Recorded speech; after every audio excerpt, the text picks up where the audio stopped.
What is going on, guys? In today's video I will show you the best endgame wand and sword with shield build in Throne and Liberty. So in this guide I will show you a fully maxed setup with the best possible tier 1 gear, traits, masteries, skill rotations and everything else.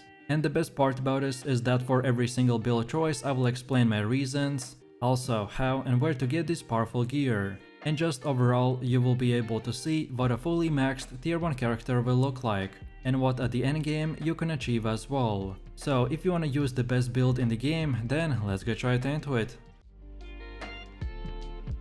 This Paladin setup is very unique, in the sense that we are going to be a tank that can heal at the same time. Players usually prefer just to go healer or tank separately, but the question is, what happens when you combine all the roles together? Well, we get this monster that can tank and heal at the same time, while still doing CC and big AoE damage.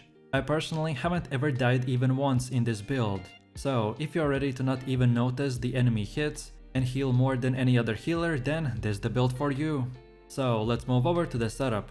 For the choice of weapons we are going with the wand and the sword and shield. And first of all we have our skills. So for defensive skill we use the shield survival technique, while for active skills we get the shield strike, provoking roar, shield throw, counter barrier, stalwart bastion, touch of despair, swift healing, blessed barrier, invincible wall, a shot at victory, curse explosion and time for punishment. As you can see from the gameplay, I don't have all of these same skill icons on my bar. It is because the skill icons will change depending on our specialization setup. So our shield strike will turn into the piercing strike, and a shot at victory will turn into annihilation blade. Then for passives, we want to go with the resilient mind, Aegis shield, spectrum of agony, Vrad's beacon, devotion and emptiness, selfless soul, noble revival and impenetrable. Then as for skill upgrade priority, for active skills we mainly want to focus on the shield strike, touch of despair, shield survival technique, swift healing and curse explosion. While for passive skills we focus mainly on the impenetrable, devotion and emptiness, Vrad's beacon, resilient mind and selfless soul. And then for the rest of your skills, they're not as important, so just upgrade them as you progress through the game. Also remember to always upgrade all of your skills to blue first before moving on to the purple. Next we have the skill specialization, and for the shield strike we select the piercing strike and aggro increased. Then for shield throw we get the aggro increased and consecutive use. Then for stalwart bastion we don't select anything. Then for swift healing get the healing chance first and consecutive use. For invincible wall get the targets expand and skill distance increased. For curse explosion get the damage increase. Then for provoking roar get the effect duration and cooldown reduction. For counter barrier select the cooldown. For touch of despair get all three, so radius increased, effect duration and curse. Then for blessed barrier and time for punishment don't get anything. And finally for a shot of victory select the annihilation blade. Next we have weapon mastery, and this is how it should look like for the sword and shield. So take a look at the middle and get only the skillful block. Then now go to the bottom and select everything from the max health until the steely physique. And now lastly go all the way to the top and get that entire row. And then again this is how it should look like for the wand. So you again start in the middle and get these 4 nodes. Then afterwards go to the top and get that entire row. And then last but not least go all the way to the bottom and select these last 3 nodes. Next let's take a look at our gear. And if you are looking for a full green or blue gear setup, then I recommend for you to watch my previous build videos. So first off we are using the Karnak's Nether Blade with traits like the max health, hit chance and heavy attack chance. All gear should be at its max level, and you can get this item's crafting recipe from the Dead's Abyss. Next we have the Excavator's Mysterious Spectre with max health, hit chance and heavy attack chance. You can get it by defeating the Excavator 9. Next we have the Shadow Harvester Mask with mana regen, ranged evasion and cooldown speed. Because we are using 2 pieces of the Death set, so you will get plus 14% critical damage, and you can get it by defeating the Adentus. Next we have the Supreme Devotion with mana regen, skill damage resistance and debuff duration. You can get it from the Cave of Destruction. Next we have the Shock Commander Plate Armor with max health, melee evasion and ranged evasion. You can get it from bunch of purple armor chests or by defeating the Demon Hoof Shaman. Next we have the Ascendant Guardian Gloves with max mana, melee evasion and added attack speed. You can get it from Butcher's Canyon. Next we have the Shadow Harvester Trousers with max mana, mana regen and ranged evasion. You can get it by defeating the Juno boat. Next we have the Shark Commander Sabatons with max health, melee evasion and ranged evasion. As we're using 2 pieces of this set, so you will get plus 18 to damage reduction, and you can get it by defeating the Kovazan. Next up we have the Collar of Decimation with max health, skill damage boost and buff duration. You can as well get it by defeating the same Kovazan. Next we have the Ancient Sorodoma Bracers with mana regen, skill damage resistance and debuff duration. You can get it from purple armor chests or from the Tyrant's Isle. Next we have Etched Alabaster Band with max health, skill damage boost and buff duration.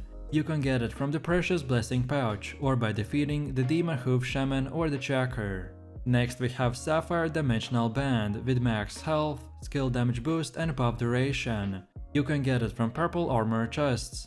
And finally we have the Belt of the Bloodlust with max health, skill damage resistance and debuff duration. You can get it by defeating Aridus, or by opening purple armor chests or the pouches. Last but not least, if at this current moment you only have blue gear, then don't worry, because that gear doesn't really matter, and you will soon enough start changing it for the purple pieces. The setup that I showed is the best current gear that anyone can farm, but no matter what gear you choose, this build will still work fine. But this setup is just an example of what the best of the best items will look like. Next up, let's take a look at our gear upgrades. This game doesn't have a very typical gear progression, so by this I mean that you will have to upgrade pretty much anything you get.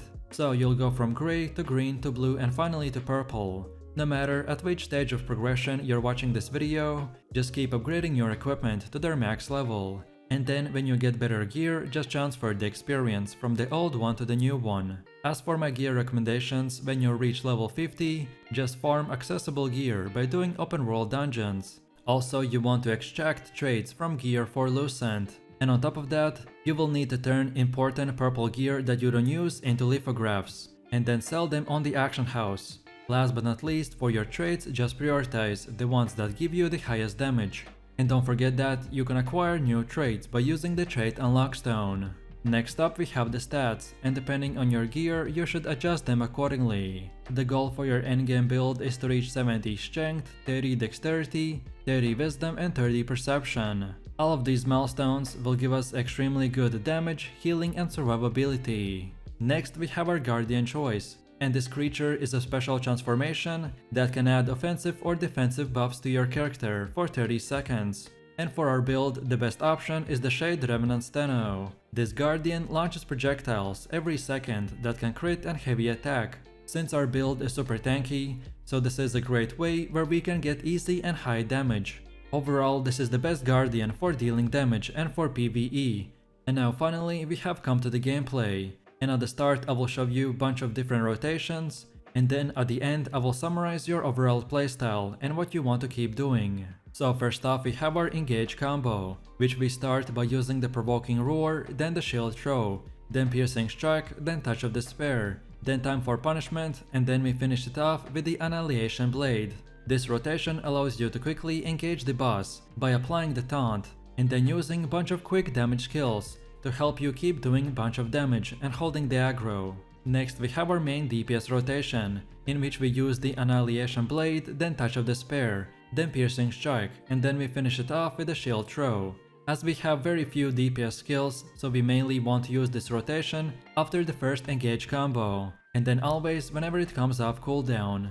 And the idea behind this one is to use the Annihilation Blade for the damage increase, and then throw as much damage at the boss as possible. Then next up we have our second DPS rotation, which is meant for more burst damage. So this time again we start with the Annihilation Blade, then we use the Shield Throw, then Piercing Strike, then Touch of Despair, and then we finish it off with the Cursed Explosion. Overall this is the best combo to deal as much damage as possible, but as we are primarily a tank and a healer, so this is not our main priority. And now finally we've come to the last part, where I explain all of our defensive options.